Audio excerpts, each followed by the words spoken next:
పితా పుత్ర పవిత్రాత్మ నామమున ఆమెన్. యేసుక్రీస్తునందు ప్రియమైన సహోదరి సహోదరులారా, ముందుగా మీ అందరికీ క్రీస్తు దివ్య శరీర రక్తాల పండుగ మహోత్సవ శుభాకాంక్షలు తెలుపుచున్నాను. ఈ రోజున మన వాక్యంలో దివ్య సప్రసాదం యొక్క విశిష్టత, దివ్య సప్రసాదం యొక్క ప్రాముఖ్యత గురించి తెలుసుకుందాం. ప్రియులారా, ఆర్సెమ్ చర్చిలో ప్రతిరోజు దివ్య బలి పూజ సమర్పించబడుతుంది. ప్రతిరోజు క్రైస్తవులు సప్రసాదాన్ని స్వీకరిస్తారు. సరే, కొంతమంది ఆదివారాలు మాత్రమే వెళ్ళే వాళ్ళు ఉంటారు, కొంతమంది రెగ్యులర్గా ప్రతిరోజు వెళ్ళే వాళ్ళు ఉంటారు. అసలు ఈ సప్రసాదం ఎందుకు స్వీకరిస్తున్నాం, ఈ సప్రసాదం వల్ల ఉపయోగాలు ఏంటి అని మనం ధ్యానిస్తే, మరి యోహాను శుభవార్త 6వ అధ్యాయము 51వ వచనంలో మనం చూస్తే ప్రభు ఏం చెప్తున్నారంటే, ప్రియులారా, పరలోకము నుండి దిగి వచ్చిన జీవము గల ఆహారమును నేనే. Praise the Lord. నేను ఒక ప్రశ్న అడిగాను, ఈ సప్రసాదం యొక్క విశిష్టత ఏంటన్నా, సప్రసాదం తీసుకోవటం వల్ల లాభాలేంటి? ప్రియులారా, ఈ రోజున నేను తక్కువ సమయంలో 4 ముఖ్యమైన లాభాల గురించి చెప్పబోతున్నాను దివ్య సప్రసాదం స్వీకరించడం వల్ల. మొట్టమొదటి ప్రియులారా, సప్రసాదం స్వీకరించడం వల్ల అది సప్రసాదం మన ఆత్మకు దివ్య భోజనమై అవుతుంది. Number 1, it is food for our soul. మన ఆత్మకు ఆహారం. ఇది మన మాటలు కాదు, సాక్షాత్తు క్రీస్తు ప్రభువే చెప్తున్నారు. పరలోకము నుండి దిగి వచ్చిన జీవాహారము నేనే అని ప్రభు అంటున్నారు. ఇది అర్థం అవ్వాలంటే ప్రియులారా, ప్రతి మనిషికి ఆత్మ, శరీరం అని 2 విభాగాలు ఉంటాయి. కనిపించే శరీరం మాత్రమే కాదు మనిషికి ఉన్నది, కనిపించని ఆత్మ కూడా ప్రతి మనిషికి ఉంది ప్రియులారా. అంటే ఆత్మ శరీరముల కలయిక ప్రతి మనిషి. మీ శరీరానికి పోషణ కావాలి కాబట్టి మనం టిఫిన్ చేస్తాం, మధ్యాహ్నం లంచ్ చేస్తాం, సాయంత్రం మళ్ళా సప్పర్ చేస్తాం. 3 సార్లు మినిమం మనం తింటాం. మధ్యలో స్నాక్స్, టీ, కాఫీలు కూడా స్వీకరిస్తాం. శరీరం బలంగా పౌష్టికంగా ఉంటుంది. మరి ఆత్మ పరిస్థితి ఏంటి? మన ఆత్మకు కూడా ఆహారం కావాలి, ఆత్మకు కూడా పోషణ కావాలి. ప్రియులారా, యేసయ్య ఈరోజు మనకు చెప్పే సత్యం ఏంటంటే, జీవము గల ఆహారం, దేనికి ఆత్మీయ ఆహారం నేనే అని ప్రభు అంటున్నారు. ఈ ఆహారం స్వీకరించకపోతే, దివ్య సప్రసాదం స్వీకరించకపోతే మన పరిస్థితి ఎలా ఉంటుందో ప్రభువే చెప్తున్నారు. యోహాను శుభవార్త 6వ అధ్యాయము 53, 54 వచనాలు మనం చదివినట్లయితే ప్రభు అంటున్నారు, మీరు మనుష్య కుమారుని శరీరమును భుజించి ఆయన రక్తమును త్రాగిననే తప్ప మీలో జీవము ఉండదని మీతో నిశ్చయముగా చెప్పుచున్నాను. Praise the Lord. మనం దివ్య సప్రసాదం స్వీకరించకపోతే, కొనకపోతే మనలో ఆత్మబలం ఉండదు, మనలో జీవం అనేది ఉండదు అని ప్రభు సెలవిస్తున్నారు. కాబట్టి నెంబర్ 1, మొట్టమొదటిది మనం నేర్చుకోవాల్సింది, దివ్య సప్రసాదం స్వీకరించడం వల్ల మన ఆత్మీయ బలం పెరుగుతుంది, ఆత్మలో బలపడతాం, దేవునిలో ఎదుగుతాం. లేకపోతే ప్రియులారా, శరీరం బలిష్టంగా ఉంటుంది, పోషణ కలిగి పౌష్టికంగా ఉంటుంది, కానీ ఆత్మ మాత్రం బలహీన పడుతుంది. అలాంటి సమయాల్లో శోధనలు వచ్చినప్పుడు ప్రియులారా, శారీరక వాంఛలు ఎక్కువ అవుతాయి, ఆత్మబలం తగ్గింది కాబట్టి శోధనలో పడిపోతాం. కాబట్టి ఆత్మలో ఎదగాలి అంటే దివ్య సప్రసాదం స్వీకరించాలి. ఇది మనం నేర్చుకోవాల్సిన మొట్టమొదటి విషయం. రెండోది ప్రియులారా, దివ్య సప్రసాదం స్వీకరించడం వల్ల మనం ప్రభు యొక్క పునరుత్థానములో పాల్గొంటాం. వి పార్టిసిపేట్ ఇన్ క్రైస్ట్స్ రెజరక్షన్. ఇంత ఉపయోగం, ఇంత ప్రయోజనం దివ్య సప్రసాదం ద్వారా ఉంది. ఆ దివ్య సప్రసాదంలో కొనటం ద్వారా మనం ఆ అంతిమ దినమున యేసయ్య మనల్ని లేవనెత్తుతాడంట. మన సమాధులు తెరవబడతాయి, మనల్ని ప్రభువు ఆత్మ శరీరములతో లేవనెత్తుతారంట. వాక్యంలో చూడాలంటే యోహాను శుభవార్త 6వ అధ్యాయము 54 వచనం మనం చదివినట్లయితే, నా శరీరమును భుజించి నా రక్తమును పానము చేయువాడు నిత్య జీవము పొందును అని చెప్పి, నేను అతనిని అంతిమ దినమున లేవనెత్తుదును. Praise the lord. అంటే మన జీవితం ఈ లోకంతో పూర్తి అవ్వట్లేదు, అంతం అవ్వట్లేదు. Our life is not going to end with this earthly life, but we are going to be resurrected with the help of Christ. యేసయ్య మనల్ని లేవనెత్తుతాడు. మన జీవితం ఇదిగో ఈ యొక్క శరీరం మరణించినప్పుడు కుళ్ళిపోవటమే కాదు, నశించిపోవటమే కాదు, అక్కడతో ఎండ్ అవటం కాదు. పరలోకములో కూడా నీ జీవిత యాత్ర ముందుకు సాగుతుంది. ఆయన నిన్ను లేవనెత్తుతాడు. మూడోది ప్రియులారా, దివ్య సప్రసాదం స్వీకరించడం ద్వారా నాకు చాలా ఇష్టమైన మాట ఇది. యోహాను శుభవార్త 6వ అధ్యాయము 56వ వచనం. మీ దగ్గర పెన్ ఉంటే అది అండర్లైన్ చేసుకోండి. యోహాను 6:56 చాలా ముఖ్యమైన మాట. అక్కడ ఏముంది? అక్కడ నా శరీరమును భుజించి నా రక్తమును పానము చేయువాడు నా యందును, నేను వాని యందును ఉందుము. Praise the Lord. నువ్వు సప్రసాదం స్వీకరించినప్పుడు నీలోకి యేసయ్య వస్తాడంట, నువ్వేమో యేసయ్యతో ఒకటవుతావంట. అంటే ఒక సంగమం, ఆధ్యాత్మిక సంగమం, ఒక ఐక్యత. దేవునితోనే నువ్వు ఐక్యమవుతున్నావు. చూడండి ఇంకోసారి ఈ మాట, నా శరీరమును భుజించి నా రక్తమును పానము చేయువాడు నా యందును, నేను వాని యందును ఉందును.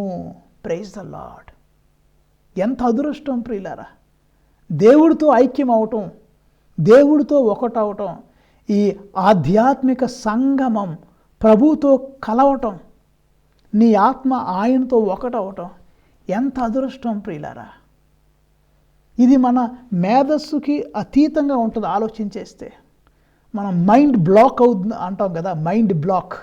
ఇది మైండ్ బ్లాక్ అయింది ఈ మాట ఆలోచించేస్తే. ఏంటి, నేను ప్రభు శరీరాన్ని స్వీకరిస్తే ఆయన నాలోకి వస్తాడు, నేనేమో ఆయనతో ఒకటవుతాం. ఒక సంగమం జరుగుతుంది. If you receive Christ, he will come in to you, you will abide with him and he will abide with you. కాబట్టి చాలామంది పునీతులు, క్రైస్తవులు చాలామంది దివ్య సప్రసాదాన్ని ఇష్టంగా స్వీకరిస్తారు. కొన్నిసార్లు ఎన్ని గంటల వాక్యం చెప్పినా అది బుర్రకు ఎక్కుద్దో ఎక్కదో పక్కన పెట్టండి. కానీ ఈ దివ్య సప్రసాదం స్వీకరించినప్పుడు నీ హృదయములు చాలా ఆత్మీయ ఆనందాన్ని అనుభవించి యేసయ్యతో ఒకటవుతుంది ప్రియులారా నీ ఆత్మ. సో ఆధ్యాత్మిక ఐక్యత, ఆత్మీయ సంగమం. 4వ విషయం ప్రియులారా, సప్రసాదం స్వీకరించడం వల్ల, ప్రభువు వల్ల నువ్వు జీవించడం ప్రారంభిస్తావు. ఆయన నీకు మూలం, ఆయన నీకు ఒక సోర్స్, ఆయన నీకు ఒక క్వెల్లే అంటే ఒక రిసోర్స్ అవుతారు. ఆయన వల్ల నువ్వు జీవించగలుగుతావు, ఆయన మూలమున నువ్వు జీవించగలుగుతావు. సో ఆయన మనకి కర్త, కర్మ, క్రియ సమస్తము ఆయనే అవుతారు. ఆయన మూలమున మనం జీవించగలుగుతాం. ఇది కూడా వాక్యంలో చూద్దాం. యోహాను శుభవార్త 6వ అధ్యాయము 57వ వచనం మనం చదివినట్లయితే, జీవము గల తండ్రి నన్ను పంపెను, నేను తండ్రి మూలమున జీవించుచున్నాను, అట్లే నన్ను భుజించువాడు నా మూలమున జీవించును. Praise the Lord. నా వల్ల మీరు జీవిస్తారని ప్రభు అంటున్నారు. మనం ఆయన శరీర రక్తాలు స్వీకరిస్తే ఆయన మనకు శక్తి, బలాన్ని, ధైర్యాన్ని, శక్తిని, ఇన్స్పిరేషన్ని, ప్రోత్సాహాన్ని అన్నీ ఆయనే అయి, సమస్తము తానే అయి ఆయన మనల్ని నడిపిస్తాడు. ఆయన మూలమున మనం జీవిస్తాం. యేసయ్య తండ్రి మూలమున జీవించినట్లుగా మనం క్రీస్తు వల్ల, ఆయన మూలం వల్ల, ఆయన శక్తి వల్ల జీవిస్తామని వాక్యం సెలవిస్తుంది. చూసారా ప్రియులారా, మదర్ తెరీసా గారు అన్నారు ఈ మాటలో, తన జీవితంతో అనటం అంటే సరే ప్రభు అన్న మాటలో మదర్ తెరీసా గారు తన జీవితంలో నిరూపించారు. ఆమె ప్రతిరోజు కనీసం 1 గంట దివ్య సప్రసాద ప్రభు ముందు మోకరించి ప్రార్థన చేసేది. ఉదయం పూట దివ్య బలి పూజ ఉండేది, సాయంత్రం పూట దివ్య సప్రసాద ఆరాధన ఉండేది. ఒకసారి ఒక మినిస్టర్ గారు అమెరికా నుంచి మదర్ తెరీసా గారిని చూడటానికి వచ్చారంట. మదర్ తెరీసా గారు కుష్ఠరోగుల గాయాలు పుళ్ళు కడుగుతున్నారు, మందేస్తున్నారు, చికిత్స చేస్తున్నారు, చాలా చాకిరీ చేస్తున్నారు. ఆ మినిస్టర్ గారికి, అమెరికా నుంచి వచ్చిన మినిస్టర్ గారికి వాంతి వచ్చినట్లు ఉంది, అసహ్యం అనిపించింది. అయ్యో చిచి ఏంటి ఇది, ఇలా ఎలా చేయగలుగుతున్నారు అని మదర్ తెరీసా గారి దగ్గరికి వెళ్ళి, అమ్మా నాకు ₹1,00,00,000 ఇచ్చినా నేను ఈ పని చేయలేను అన్నాడు. మదర్ తెరీసా గారు అన్నారు, నేను కూడా ₹1,00,00,000 ఇచ్చిన ఈ పని చేయలేనండి, కానీ ఇతనిలో నేను క్రీస్తును చూడగలుగుతున్నాను. ఈ అత్యల్పులలో ఏ ఒక్కరికి మీరు సహాయం చేసినా నాకు సహాయం చేసినట్లే అని ప్రభు అన్నారు కదా, ఈయనలో నేను యేసయ్యను చూస్తున్నానని మదర్ తెరీసా గారు అన్నారు. సరే, అక్కడి వరకు బాగుంది. కానీ అమ్మ, ఈ శక్తి బలం నీకు ఎక్కడి నుండి వస్తుంది అని ఆయన అడిగాడు. How do you get this strength, how do you get this courage, how do you get this patience, మీకు ఇంత జాలి, దయ, ఓర్పు, సహనం ఎక్కడి నుండి వస్తుంది, మీరు ఎలా చేయగలుగుతున్నారంటే మదర్ తెరీసా అన్నారు, నేను ప్రతిరోజు కనీసం 1 గంట దివ్య సప్రసాద ప్రభు ముందు మోకరించి ప్రార్థన చేస్తాను. ఆయన మూలమున, ఆయన ఇచ్చే శక్తి వలన, ఆయన ఇచ్చే ఆ కృప వలన నేను ఈ పనినంతా చేయగలుగుతున్నానని మదర్ తెరీసా గారు సెలవిచ్చారు. ప్రియులారా, ఈరోజు మన వాక్యంలో ఉంటున్నాం. ఆయన మూలమున, ఎవరి మూలమున? క్రీస్తు మూలమున మనం జీవింపగలుగుతాం. ఆయన నీలోకి వచ్చి నిన్ను బలపరచి, నిన్ను స్థిరపరిచి, నీకు ధైర్యం ఇచ్చి, నువ్వు చేయవలసినటువంటి పనులన్నిటినీ చేయటానికి క్రీస్తు ప్రభు తోడ్పడతారు, క్రీస్తు ప్రభు సహాయపడతారు అన్న విషయాన్ని మనం గుర్తుంచుకోవాలి ప్రియులారా. కాబట్టి ఈ 4 విషయాలు దివ్య సప్రసాదం స్వీకరించడం వల్ల మొట్టమొదటిగా ఆయన మనకి జీవాన్ని ఇస్తాడు ఆత్మీయ ఆహారమై. రెండవది, ఆయన మనకి నిత్య జీవం, అంటే మనం మరణించిన తర్వాత కూడా పరలోక భాగ్యాన్ని, పునరుత్థాన భాగ్యాన్ని మనకు ప్రసాదిస్తారు. నెంబర్ 3, మూడవది, సప్రసాదం స్వీకరించడం వల్ల మన ఆత్మ ప్రభువుతో ఐక్యమవుతుంది, ఆధ్యాత్మిక సంగమం అనేది జరుగుతుంది. నీలోకి ఆయన వస్తాడు, ఆయనలో నువ్వు ఒకటవుతావు. 4వది, సప్రసాదం స్వీకరించడం వల్ల ఆయన మూలమున మనం జీవింపగలుగుతాం ప్రియులారా. కాబట్టి ఈ వాక్యం వింటున్న ప్రతి ఒక్కరూ సప్రసాదం స్వీకరించే అవకాశాన్ని కోల్పోవద్దు. మీకు వీలున్నప్పుడల్లా, అవకాశం ఉన్నప్పుడల్లా దివ్య సప్రసాదాన్ని స్వీకరించడానికి ప్రయత్నించండి. చివరగా ప్రియులారా, ఇంకో మాట నేను చెప్పాలనుకున్నది ఏంటంటే, పునీత అగస్టిన్ గారు అంటారు, మనం ఏ ఆహారం స్వీకరించినా ఆ ఆహారం మనలో ఒకటైపోద్ది, మన రక్తంలో కలిసిపోద్ది, అది మనలో ఒకటైపోద్ది. కానీ దివ్య సప్రసాదం యొక్క గొప్పతనం ఏంటంటే, ఆ సప్రసాదం నీలో ఒకటైపోదు, కానీ నువ్వే సప్రసాదం అంటే ప్రభులాగా మారిపోతావు, ప్రభు శరీరంగా మారిపోతావు. తేడా గమనించండి. ఇంకోసారి, మనం ఒక యాపిల్ పండు తింటే ఆ యాపిల్ పండు అరిగిపోయి మనలో ఒకటైపోద్ది, రక్తం అయిపోద్ది, మనలో కలిసిపోద్ది. సత్ప్రసాదం అలా కాదండి. సప్రసాదం నీలో ఒకటైపోదు, ఆపోజిట్. ఈ సప్రసాదం ఏం చేస్తుంది? నిన్ను తనలోకి మార్చేసుకుంటుంది. సప్రసాదం క్రీస్తు శరీరం కదా, ఆ క్రీస్తు శరీరం స్వీకరించినప్పుడు నువ్వేమైపోతావు? నువ్వు కూడా క్రీస్తులాగా, క్రీస్తు శరీరముగా మారిపోతావు. మనందరం క్రీస్తు శరీరం, ఆయన మనకు శిరస్సు లాంటాడు కదా. ఆ సప్రసాదానికి ఆ కెపాసిటీ ఉంది, ఆ యొక్క పవర్ ఉంది. ఆ దివ్య సప్రసాదం నిన్ను మార్చేసిద్ది. ఎలా మార్చేసిద్ది? క్రీస్తులాగా మార్చేసిద్ది, క్రీస్తు శరీరముగా మార్చేసిద్ది, క్రీస్తు యొక్క కంప్లీట్ బాడీగా నిన్ను మార్చివేసుద్ది. కాబట్టి ఆ దివ్య సప్రసాదాన్ని భక్తి విశ్వాసములతో లోకొనాలి ప్రియులారా. తర్వాత ప్రియులారా, ఈనాటి మొదటి పట్టణాన్ని మనం గమనించినట్లయితే, ద్వితీయోపదేశ కాండములో యెహోవా ప్రభు ఆనాటి ప్రజలకు చెప్పారు.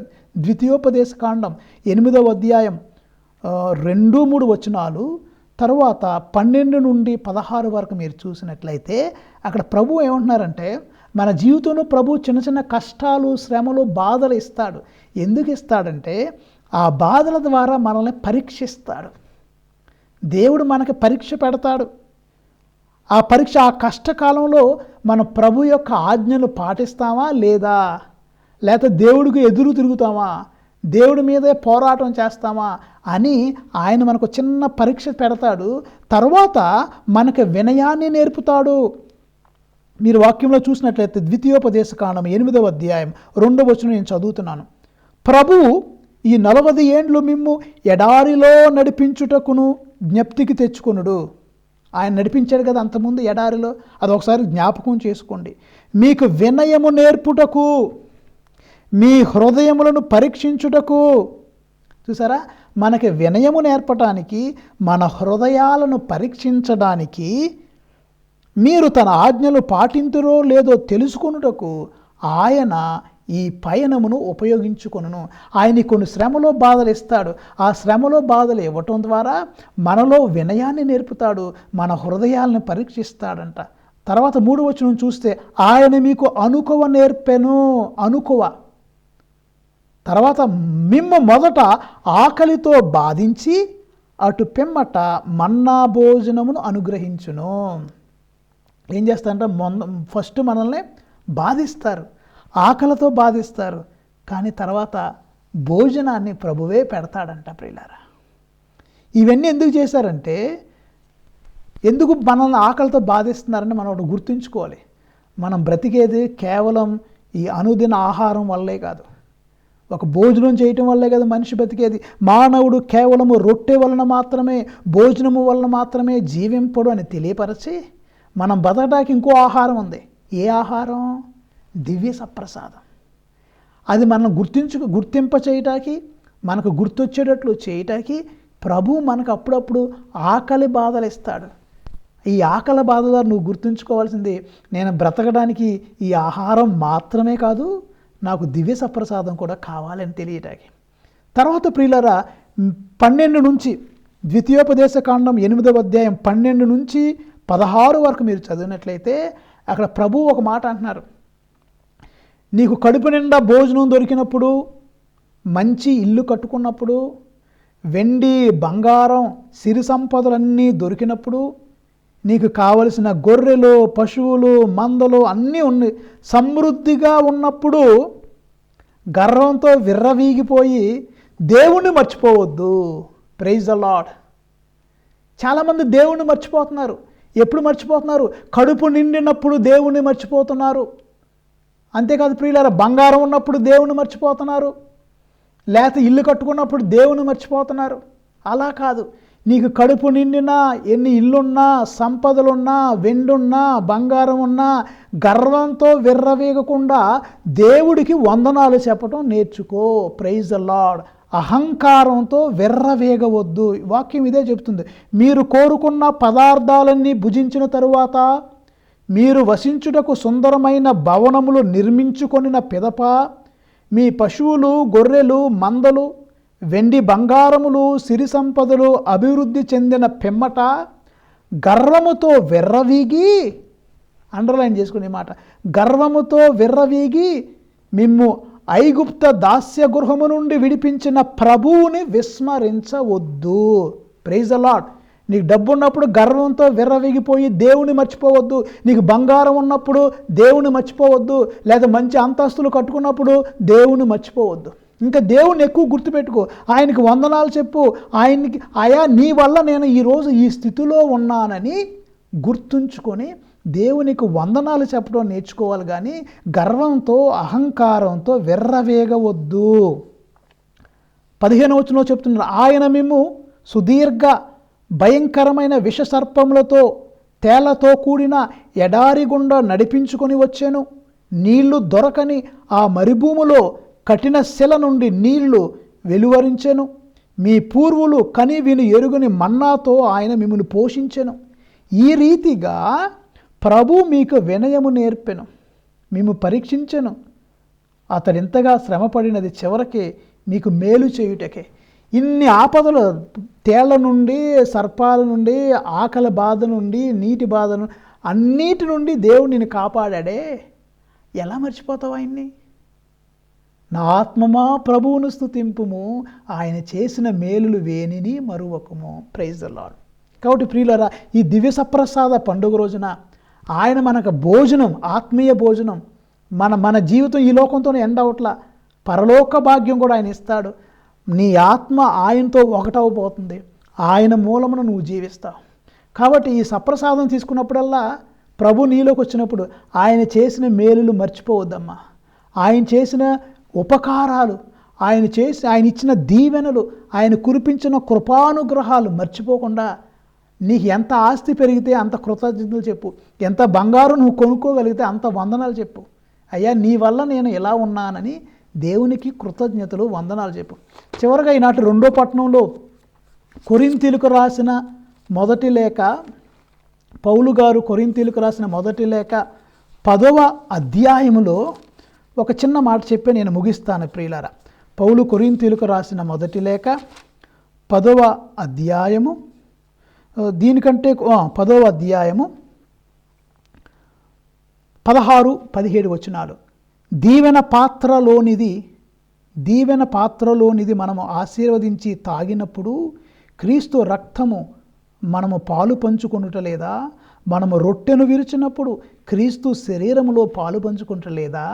ఒకే రొట్టె అగుటచే పెక్కుమందిమైనను మనందరము ఒకే శరీరం, మనందరం ఒకే పాత్ర నుండి తాగుతున్నాం, ఒకే రొట్టెలు తింటున్నామంటే మనలోకి ఎవరు వస్తున్నారు? నీ పొరుగు వాళ్ళలోకి క్రీస్తు వస్తున్నాడు, నాలోకి క్రీస్తు వస్తున్నాడు, నా పక్కనున్న వాళ్ళలో కూడా క్రీస్తు వస్తున్నాడు. సప్రసాదం స్వీకరించే ప్రతి ఒక్కరిలోకి క్రీస్తు వస్తున్నాడు. మనందరం క్రీస్తు శరీరంగా మారిపోతున్నాం. కాబట్టి ఆపదలో ఉన్న వారికి కూడా చిన్న చిన్న సహాయాలు చేయడానికి ప్రయత్నించండి. We are all body of Christ. మనందరం క్రీస్తు శరీరం. క్రీస్తు మనకి శిరస్సులో అంటాడు. కాబట్టి సప్రసాదం తీసుకోవటం ఒకటే కాదు, వందనాలు చెప్పడం ఒకటే కాదు, కానీ ఆపదలో ఉన్నవారు కూడా ఆదుకోండి, ఎంతో కొంత సహాయం చేయండి. కాబట్టి ప్రియులారా, మీ అందరికీ మరోసారి పండుగ శుభాకాంక్షలు చెప్తున్నాను. చిన్న ప్రార్థన చేద్దాం. కృపగల దేవ, దయగల తండ్రి, దివ్య సప్రసాదం మా అందరికి ఒక గొప్ప వరంగా ఇచ్చినందుకు నీకు వందనాలు, స్తోత్రాలు ప్రభువా. మా విశ్వాసానికి పునాది అది. Eucharist is the source and summit of Christian living అని వాటికన్ II మహా సమావేశాల్లో మాకు అందరికీ తెలియపరిచారు. ఆ సప్రసాదం యొక్క విలువను గుర్తుంచుకోవటానికి, సప్రసాదం స్వీకరించి ప్రభువా నీతో ఐక్యత అనుభవించడానికి, నీలో ఆ ఆధ్యాత్మిక సంగమాన్ని అనుభవించడానికి నీ కృపను మాకు దయచేయి తండ్రి. నీ వల్ల మేము జీవిస్తున్నాం అన్నది గుర్తించుకోవడానికి మాకు కృపను దయచేయండి. అయా మేము గర్వంతో అహంకారంతో నిన్ను మర్చిపోకుండా, డబ్బు పెరిగినప్పుడు, ఆస్తి పెరిగినప్పుడు, బంగారం పెరిగినప్పుడు, ఐశ్వర్యం పెరిగినప్పుడు దేవుడైన నిన్ను మర్చిపోకుండా, గర్వంతో అహంకారంతో ఉండకుండా నీకు వందనాలు చెప్తూ ఆపదలో ఉన్నవారికి కూడా సహాయం చేసే మంచి మనసు మాకు దయచేయమని మా ప్రభువైన క్రీస్తు ద్వారా వేడుకుంటున్నాం తండ్రి. Amen. God bless you all.